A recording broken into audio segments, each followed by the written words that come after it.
Halo semua, salam sejahtera Malaysia. Selamat datang ke channel Fels Lifestyle. Info padu info hangat disediakan di dalam channel ini. Tuan-tuan dan puan yang saya amat hormati sekalian, selepas kita mencangkakan, selepas kita dapat tahu bahwa Tun Mahathir dan Tan Sri Muhyiddin Yassin yang akan mengadakan perjumpaan, dan pada akhirnya sudah sah mereka berdua, kedua-dua bekas Perdana Menteri ini, pemimpin yang ternama, yang tersohor ini, sudah mengadakan pertemuan di kediaman Tun Mahathir. Sudah pasti menjadi tanda tanya ramai orang, apakah keputusan yang bakal dicapai setelah pertemuan yang dikatakan selama 1 jam 45 menit di antara bekas Perdana Menteri. Saudara-saudara, kita juga tahu bahwa Tun Mahathir yang pernah didakwa, pernah dikatakan bahwa Tun Mahathir seolah-olah sudah berbaik bersama dengan Perikatan Nasional, dan ada juga berkata seolah-olah menjadi ketua pembangkang dan dilihat seperti mahu memujuk Muhyiddin yang pernah dimusuhinya sebelum ini. Pada akhirnya kita juga tahu Tun Mahathir mahu membantu PN di dalam PRN. Namun lain pula terjadi, Muhyiddin dan kepimpinan PN yang lain sudah menetapkan kerusi yang bakal dipertandingkan dan tidak ada slot untuk Tun Mahathir maupun pejuang. Pada akhirnya pertemuan ini disahkan adalah untuk proklamasi orang Melayu, disahkan di Sinar Harian. Tun Mahathir, Muhyiddin bertemu, bincang gerakan proklamasi orang Melayu. Bekas Perdana Menteri Tun Dr. Mahathir Mohamad dan pengerusi Perikatan Nasional Tan Sri Muhyiddin Yassin mengadakan pertemuan bagi merintis kerjasama pada gerakan proklamasi orang Melayu. Kedua-dua pemimpin berkenaan mengadakan pertemuan hampir 2 jam di kediaman Mahathir. Menurut pengurusi Sekretariat Proklamasi Orang Melayu, Datuk Seri Khairuddin Abu Hassan, perjumpaan dua tokoh pemimpin itu bakal memberi semangat baru dalam usaha memperkasakan serta menguatkan kedudukan orang Melayu. Kedua tokoh pemimpin Melayu ini sanggup ketepikan segala perbezaan fahaman politik lampau demi menjamin kelangsungan perjuangan. Sifat terpuji Tun Mahathir dan Tan Sri Muhyiddin Yassin bakal menjadi satu sandaran baharu kepada keseluruhan orang-orang Melayu. Pertemuan dalam 1 jam 45 menit itu merupakan satu manifestasi penyatuan Melayu secara total yang sedang diusahakan oleh Dr. Mahathir demi memenuhi harapan serta impian keseluruhan orang Melayu. Saudara-saudara, sebelum ini, Dr. Mahathir turut menyatakan kesediaan untuk bekerja sama dengan Muhyiddin pada PRN. Dalam reaksi, Muhyiddin juga sebagai ahli Parlimen Pago menyatakan kesediaan beliau bekerja sama dengan Dr. Mahathir demi matlamat memperjuangkan nasib orang Melayu dan Islam. Apa yang saya lihat di sini, Tun Mahathir mahu membantu dalam pilihan raya negeri, tapi Muhyiddin pula membalas ingin membantu Mahathir untuk proklamasi orang Melayu. Kalau benar-benar Tan Sri Muhyiddin Yassin ingin membantu Tun Mahathir untuk cover semula kekalahan semasa PRU 15. Kenapa tidak Tan Sri Muhyiddin Yassin berikan satu slot untuk Tun Mahathir bertanding? Nah, itu pun menjadi persoalan ramai. Katanya lagi kesediaan itu juga didorong dengan perkembangan politik mutakhir yang meletakkan umat Melayu dan Islam di negeri ini di persimpangan getir. Nah, pada akhirnya kedua-dua bekas Perdana Menteri ini sudah mengadakan pertemuan dan keputusannya Tun Mahathir akan bantu dalam PRN, Muhyiddin pula akan bantu Mahathir untuk menjayakan gerakan proklamasi orang Melayu ini.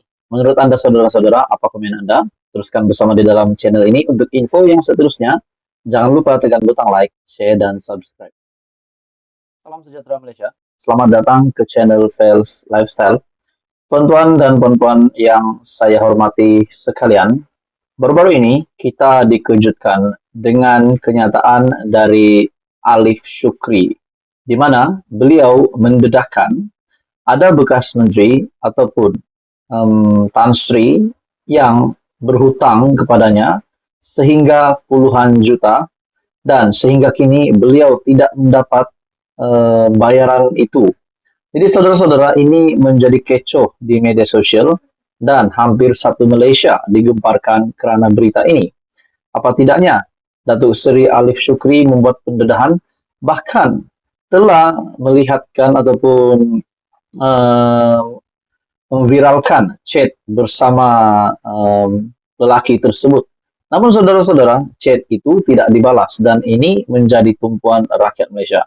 Saudara-saudara, akhirnya dalam satu berita susulan yang saya lihat dari Malaysia Gazette yang bertajuk kata Alif Shukri, saya tak sebut nama Tan Sri. Kenapa terasa? Wow, persoalannya siapakah Tan Sri ini? Siapakah juga bekas menteri ini yang sehingga berhutang puluhan juta namun belum dikembalikan, belum dibayar lagi hutang itu kepada Alif Shukri. Pada akhirnya, Datuk Seri Alif Shukri dengan sebuah pendedahan. Saya tak sebut nama Tan Sri, manapun awak. Kenapa terasa pedas? Sindir Datuk Seri Alif Shukri. Meskipun tidak menamakan individu berkenaan, usahawan kontroversi ini dipercayai merujuk kepada jawapan Tan Sri Abdul Kadir Sheikh Fadzir. Dalam kenyataan sebuah portal, bekas Menteri Kebudayaan dan Pelancongan itu berkata, beliau menyerahkan kepada peguamnya untuk menguruskan ugutan Alif yang mendakwanya berhutang puluhan juta ringgit. Katanya lagi, beliau enggan meletakkan kedudukannya serendah usahawan kosmetik terbabit. Artikel berkaitan, Alif Shukri tuntut bekas Menteri bergelar Tan Sri bayar hutang. Pada akhirnya, mengulas jawaban itu, Alif Shukri berkata, beliau memang tidak setaraf dengan bekas menteri itu kerana merupakan anak kampung yang berasal dari Felda Ulu Banat. Beliau terpaksa menempuh kehidupan yang susah dengan menjajah di pasar, siang malam buat live TikTok untuk mencari duit. Tan Sri, kalau tak selevel, kenapa pinjam duit, lepas tu lari dari saya? Tak nak turunkan diri jumpa saya? Tak selevel ya. Wahai Tan Sri, saya tak bodoh masa kita discuss meeting keliling, saya letak kamera saya. Tan Sri tak perasan sebab level Tan Sri, billion bodyguard keliling pinggang, saya anak kampung sahaja yang kais pagi makan pagi.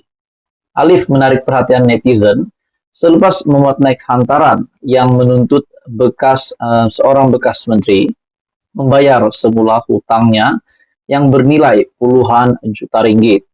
Menurut usahawan ini, beliau sudah cuba menghubungi dan menghantar WhatsApp kepada individu tersebut, namun semuanya tidak terbalas. Jadi pada akhirnya saudara-saudara, pendedahan ini yang mengejutkan ramai. Kita juga tahu bahwa Datuk Seri Alif Shukri adalah seorang influencer.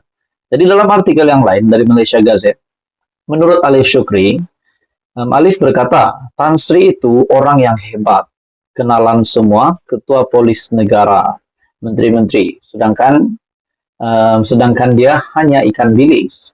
Saya berani kerana benar. Berbagai usaha telah saya cuba berdamai dan saya cuba hubungi dia.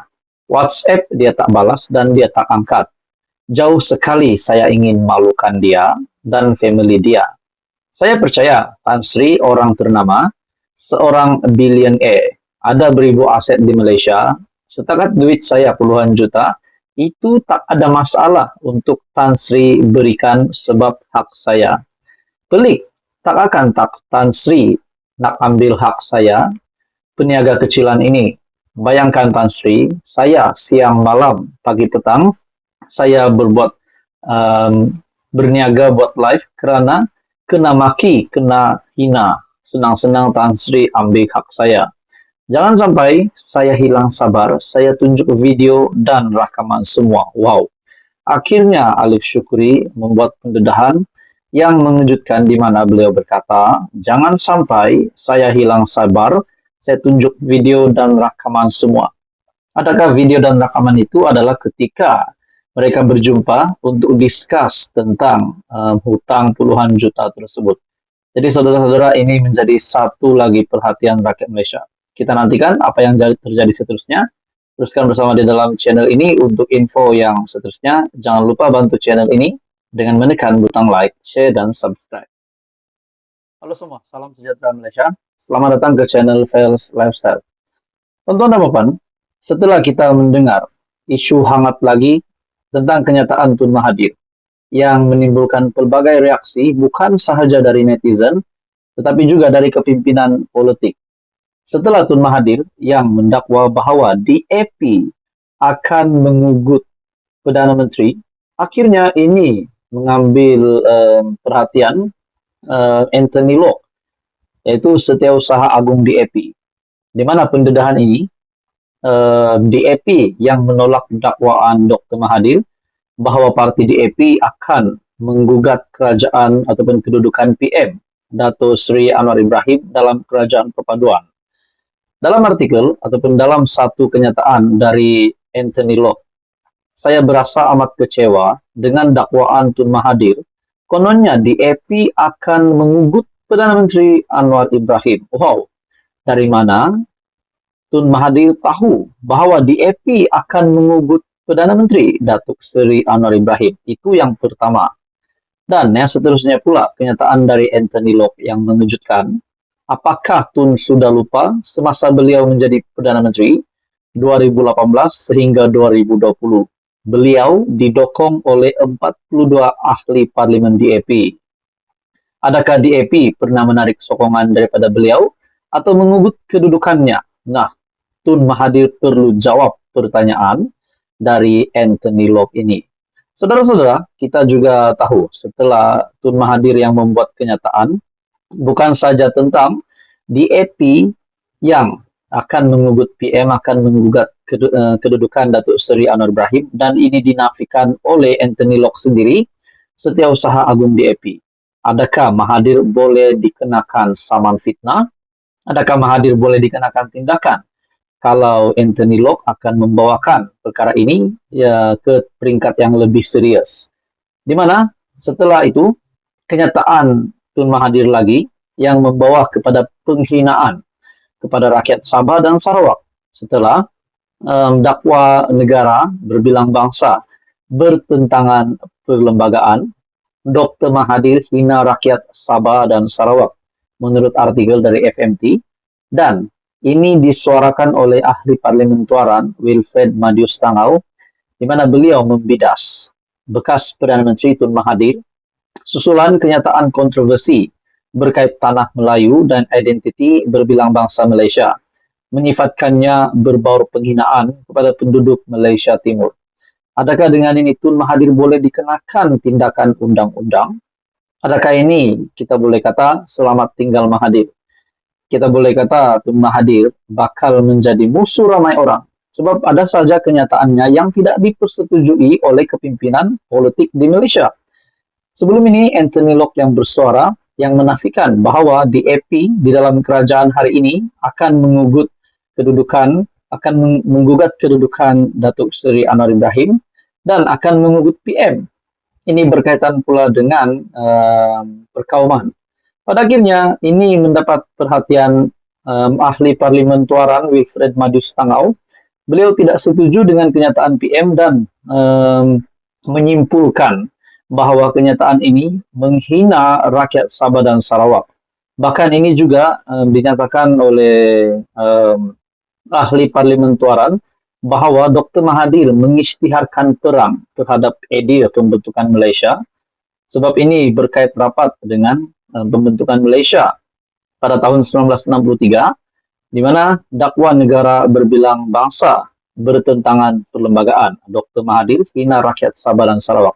Adakah kenyataan Mahathir ini semuanya ini hanya kenyataan yang tidak relevan?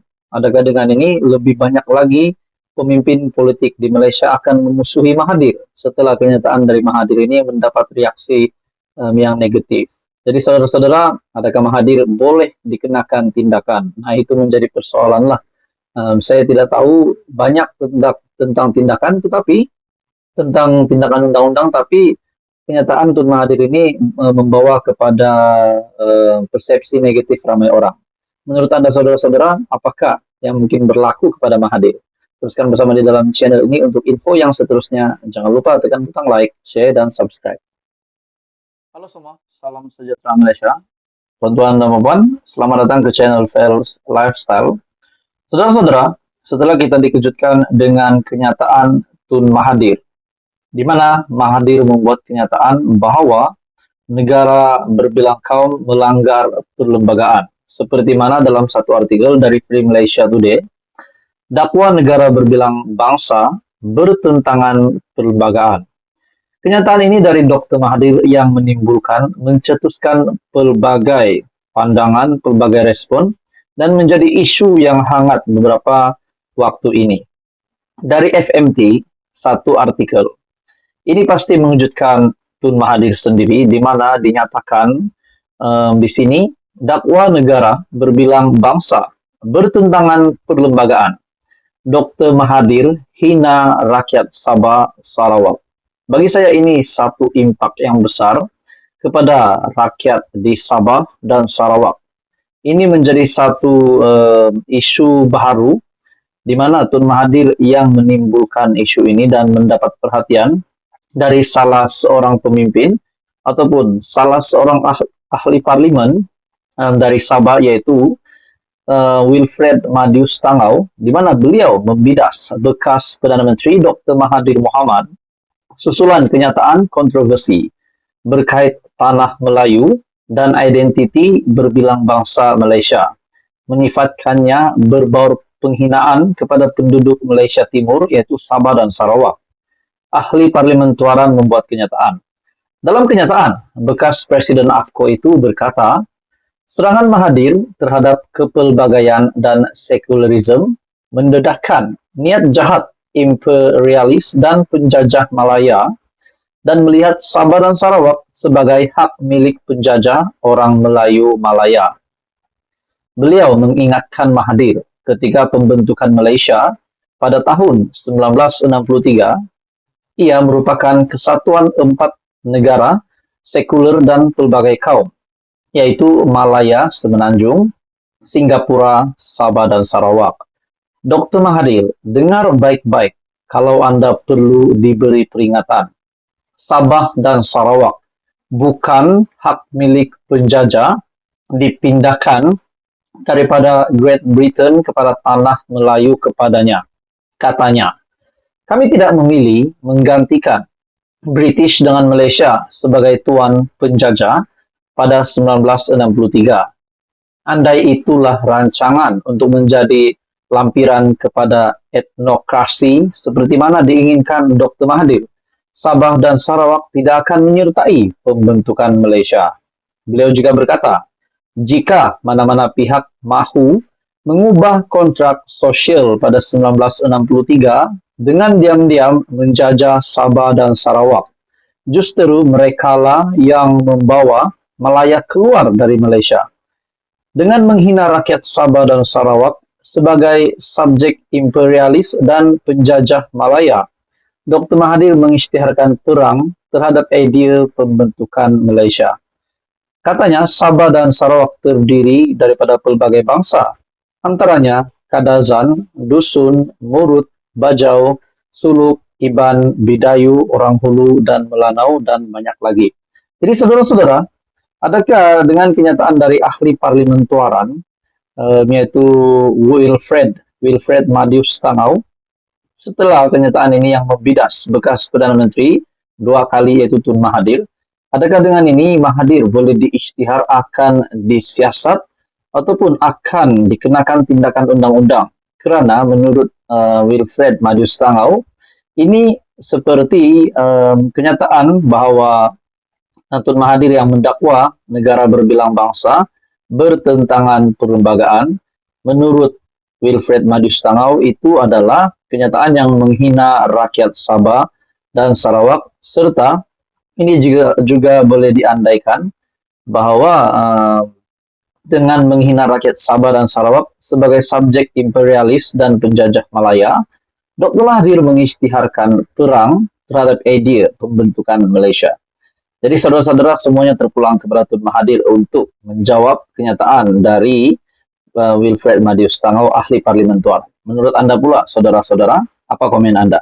Teruskan bersama di dalam channel ini untuk info yang seterusnya. Jangan lupa bantu channel ini dengan menekan butang like, share, dan subscribe.